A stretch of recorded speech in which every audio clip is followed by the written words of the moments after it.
Bonjour, on a vu en classe beaucoup de théories sur les dérivés, quelques formules, et je vous propose à présent de passer à un exercice d'application directe. On va appliquer la théorie des dérivés à l'industrie. Dans le cas concret que je vous propose ici, nous avons un industriel qui doit fabriquer une cuve de peinture, une cuve cylindrique, la voici, qui doit pouvoir contenir 64 mètres cubes de peinture, donc 64 millilitres. Notre cylindre a un fond. Le fond, c'est un disque de rayon R. La hauteur du cylindre, c'est H. Et notre cuve n'a pas de couvercle.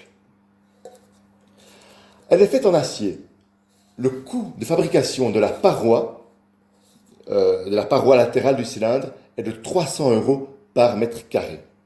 Tandis que le coût de fabrication du fond du cylindre, donc du disque, est de 800 € par mètre carré.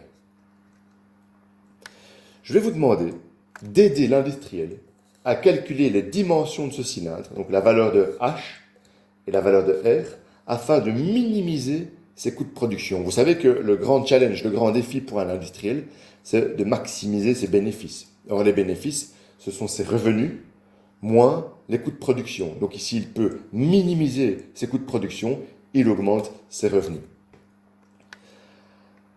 Alors, avant de rentrer dans le vif du sujet, on va faire un petit rappel de géométrie. Je vous rappelle que le périmètre du disque, donc la longueur du contour du disque, c'est 2 fois pi fois le rayon. Donc le périmètre, c'est 2 pi r.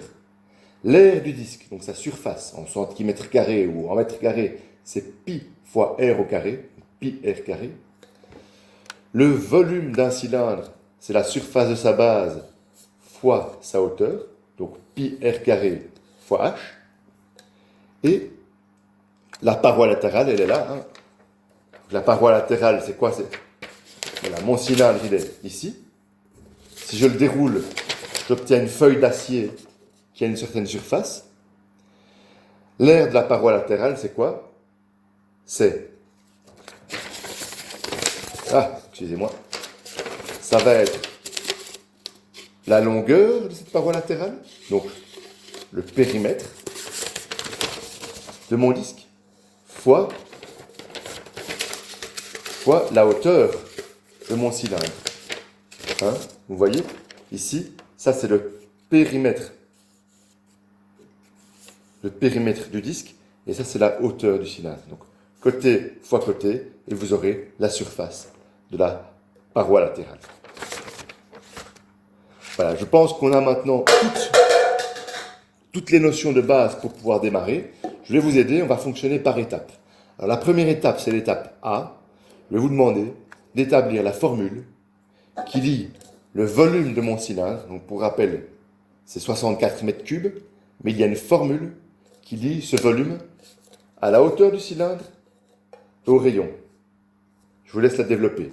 De cette formule qui lie le volume à la hauteur et au rayon, vous pouvez la retourner pour en déduire la formule qui calcule H, la hauteur. Ça, c'est la première étape. Quand ceci sera fait, passez à l'étape B. Trouvez la formule qui permet de calculer le coût total de fabrication de ma cuve. Cette fonction coût, on va l'appeler C, grand C.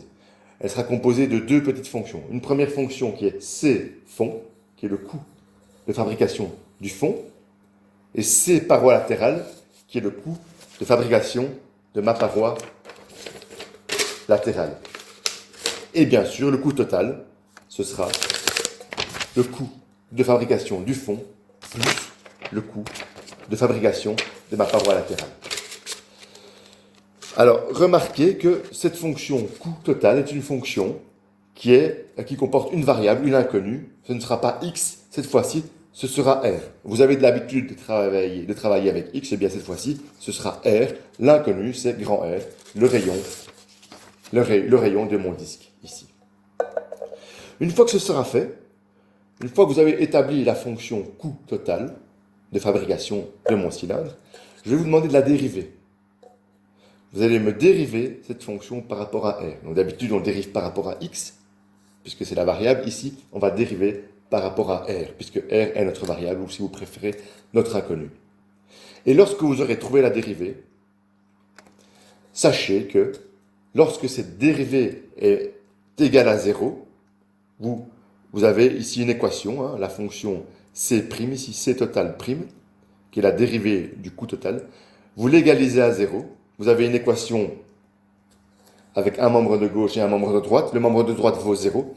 Résolvez cette équation pour R, ça veut dire trouver la valeur de R qui annule la dérivée, et vous aurez trouvé le rayon qui minimise le coût de fabrication de la cuve. Alors je vous propose cette formule sans démonstration.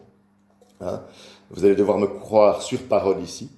Hein. Si vous résolvez cette équation de la dérivée première qui s'annule, vous allez trouver la valeur de R qui minimise le coût de production. Et en dernière étape, je vais vous demander de calculer la hauteur H du cylindre qui correspond à ce R de coût minimum. Alors je ne vous cache pas, il y a beaucoup de travail. Travaillez peut-être en groupe si nécessaire. Je vous propose de me rendre ce travail avant les congés de Noël. D'accord? À m'envoyer par email. Un grand merci et bonne chance.